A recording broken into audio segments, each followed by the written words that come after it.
name is Erin Carranza, and I am the founder of Transformation Through Reunification. I am in Lake Arrowhead.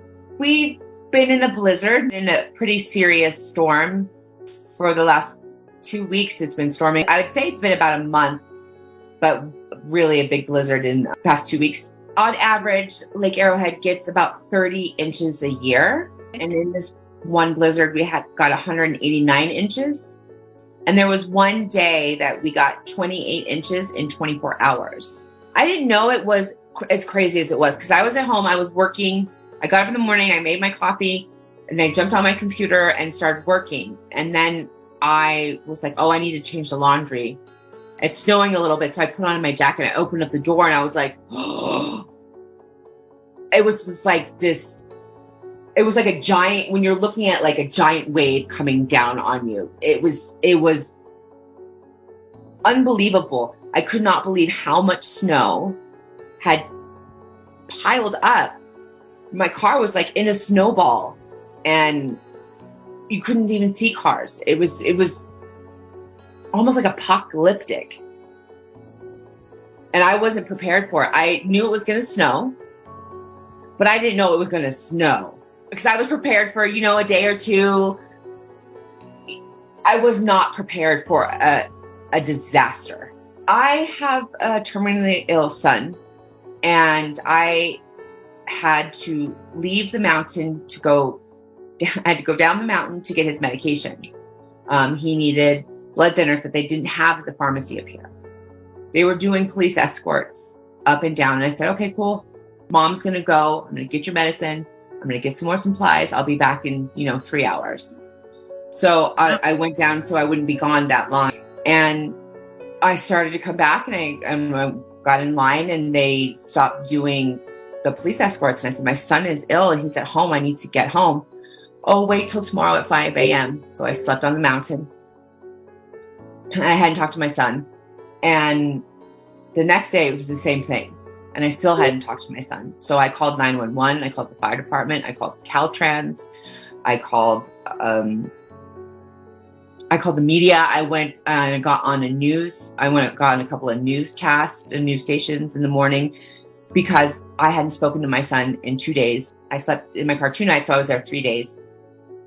I was going to just when I saw my opportunity. They wouldn't let me walk up. And it was only 5 miles. And I said, I could do this in the snow for my kid. Not a big deal.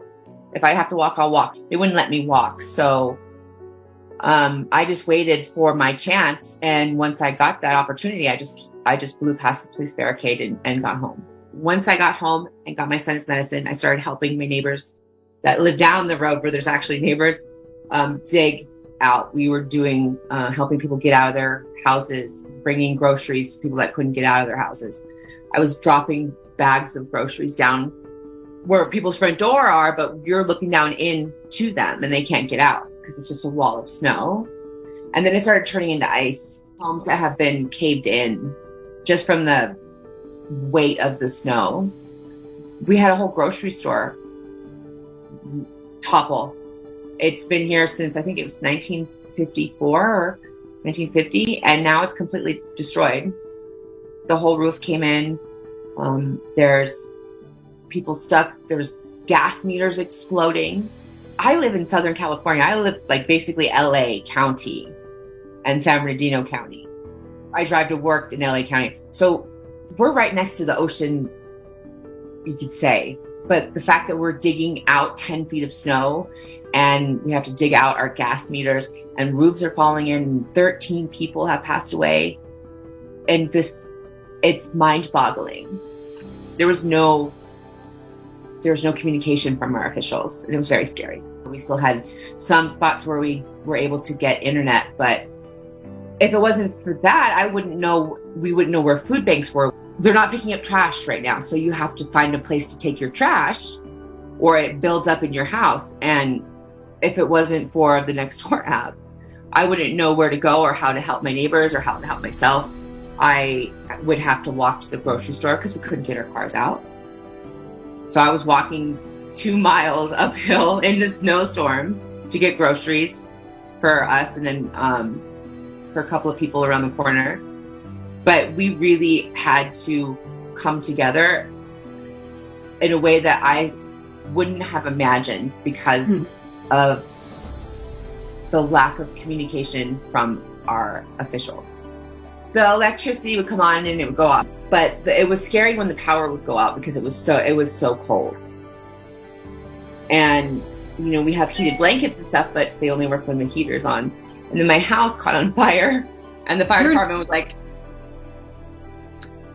during the blizzard, I guess the firebox is warped, and that's why the embers shot out of the screen. So, but yeah, the fire department said, sorry, even if your house was fully ablaze, we couldn't get to you. Thankfully, my son was quick with the fire extinguisher, and he went into superhero mode. But if I didn't have him, I would have died in my house. I'm surprised I didn't die of smoke inhalation. It was scary, and it was in the middle, like the craziest part of the storm. There was no fire department presence. There was no police department presence. There was none of that.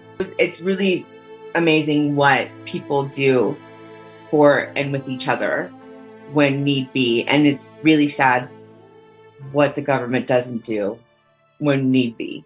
Everyone's pretty angry actually because they opened up the highways to non-residents right now, and people are literally still stuck inside their homes, and you're letting people up to go skiing and playing in the snow, and there's huge snow plows going by. There's nowhere to park up here.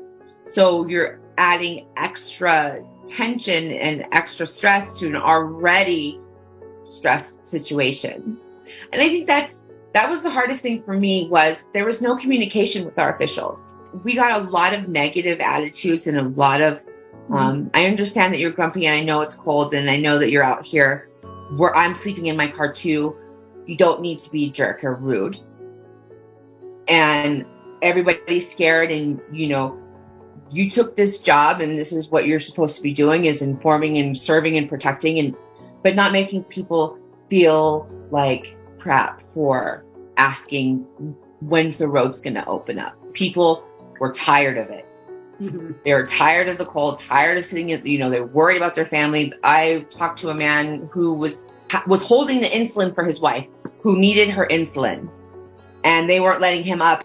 When you are not being communicative with people who are scared, that's a disaster waiting to happen on top of a disaster. I don't think anybody was ready for the sheer amount of snow that came down as fast as it did. I am not used to living in this kind of environment, this climate. That I'm not used to snow. I grew up in Pomona, so the last time we had snow was when I was 6 years old in 1986. So it's kind of a very learning curve. I've never dug so much snow in my entire life. I'm out there 5-6 hours every day digging to make sure that there's no avalanches or there's no mudslides into my house or into my car, or keeping the driveway clean so if there's an emergency I can get out. I didn't see any relief coming from that declaration from our governor. I haven't seen FEMA. I haven't seen anybody. I'm telling you guys, the community is digging itself out. The fire department has been really good, but honestly, that's the only government entity that I've seen is the fire department. And of course, the Caltrans workers that are clearing the streets. There's no centralized alert system where you can send out a massive text message to everybody. That would be really cool if they had that for massive snowstorms, or I know in tornadoes you'll hear an alarm, but nobody was prepared for this amount of snow. I guess it hadn't snowed like this in over 30 years here. Nobody was ready for it.